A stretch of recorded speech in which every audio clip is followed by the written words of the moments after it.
Gak sampai seminggu, air akuarium ikan mas koki kamu sudah keruh lagi, ditambah dengan munculnya banyak lumut di dalam akuarium tersebut. Kira-kira apa solusinya?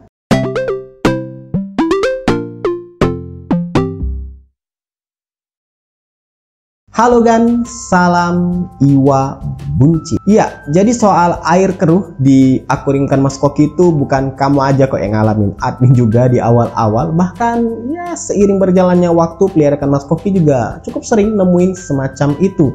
Banyak faktor sebenarnya yang mempengaruhinya. Cuman ya kalau ditanya yang umumnya apa, biasanya karena apa? Biasanya sih karena air yang belum matang, atau lebih tepatnya lagi lebih kepada media filternya yang belum matang. Misalkan nih kamu beli akuarium, beli ikan mas koki, terus dimasukin ke dalam akuariumnya, airnya itu kan jernih ya, karena di hari-hari pertama, hari kedua, hari ketiga biasanya makin lama itu makin butek, makin kayak berwarna putih kabut, dan itu biasanya akan terus berlangsung bisa sampai 1 bulan. Sekalipun kamu ganti airnya, apalagi kalau di awal-awal itu gantinya nggak kira-kira ya, diganti semua. Kami ngalami seperti itu, dan ya bagusnya sih sebenarnya kalau ganti air di akuarium ikan mas koki itu 30% lah untuk penggantiannya. Itu bisa dilakukan 3 hari sekali, dan tentunya juga pemberian makan juga diatur. Nah, selama menunggu media filter itu matang, biasanya sih 3 minggu, umumnya 1 bulan, itu akan terjadi yang namanya air keruh. Dan itu normal kok, asalkan media filternya itu sudah terpasang. Semisal ada filter mekanik di dalamnya, pasti ya nggak mungkin ada tuh yang busa putih. Admin yakin kamu pada saat pelihara ikan mas koki, beli ke toko ikan hias atau mamang-mamang ikan hias, pasti dikasih atau disuruh beli untuk filter mekanik. Kedua, kamu pastikan sudah terpasang media biologi, entah itu bioring, biobol, bioblok, macem-macem deh pokoknya di toko ikan hias tuh banyak. Dan kamu bisa juga tambahin filter kimiawi, semisal karbon aktif atau arang aktif. Dan kalau misalkan punya budget lebih dan tentunya box filternya semisal tarang itu ada tempat untuk lampu UV, ya bisa kamu tambahin lampu UV. Normal kok kalau misalkan dalam jangka 1 bulan kurang itu air keruh, ya keruh kayak warna kabut atau mungkin bahkan kayak kesusu, itu normal. Rajin aja ganti air selama 3 hari, ya setiap 3 hari 30%.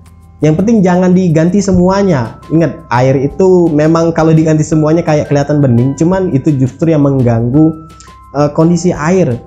Biarkan air bening sendiri sih, tenang aja. Memang seperti itulah. Kalau mau cepat bisa kamu tambahin dengan bakteri starter. Ya, dimasukin bakteri starter itu di filternya atau langsung ke airnya boleh. Ada yang cair, ada yang bubuk. Yang sudah pernah review juga yang cair yang ini sini. Sedangkan yang bubuknya seperti ini, tinggal pilih. Itu bisa mempercepat lah, bisa dibilang, untuk menumbuhkan bakteri baik di dalam akuarium. Nah, perkara lumut tadi ini harus diteliti dulu ya. Ini lumut yang dimaksud itu lumut hijau atau lumut yang kuning kayak kuning kecoklatan itu. Kalau lumut hijau itu justru bagus. Itu menandakan sebenarnya airnya matang.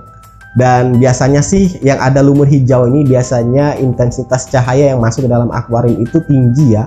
Entah itu dari lampu, atau mungkin kalau kamu taruhnya dekat jendela atau bahkan di luar ruangan, di teras, itu bakal lebih cepat lagi lumutnya. Lumut hijau ya, itu lebih bagus malah, bagus kok malah. Itu sebenarnya yang dicari oleh penghobi ikan mas koki, lumut hijau. Tinggal dikendalikan aja, semisal di bagian kaca depan yang buat kita ngelihat, itu disikat supaya nggak lumutan. Tapi kalau kaca kanan kiri, lantai, kemudian bagian belakang itu nggak apa-apa lumutan. Supaya kenapa? Supaya ikan mas koki juga bisa ikut makan lumutnya, karena lumut hijau itu bagus buat ikan mas koki. Tapi kalau lumut coklat, yang tentunya ya lumut coklat ini lebih kepada ini kayak kerak ya. Kalau walaupun kelihatan kayak lumut, itu mengganggu, dan itu ya dibersihkan aja. Solusinya ya dibersihkan sih. Dan sumber airnya diperhatikan, airnya itu air sumur kah, atau mungkin air hujan kah, atau mungkin air yang hasil kayak filter, mungkin aja terbawa lumut-lumut coklat ini masuk ke dalam akuarium. Ya, itu aja video kali ini. Semoga menjawab rasa penasaran kamu, pertanyaan kamu soal kenapa air akuarium dalam 1 minggu kurang aja sudah butek, sudah kabutan, dan juga tumbuh lumut. Silahkan like, subscribe, dan bagikan channel ke teman-teman kamu. See ya!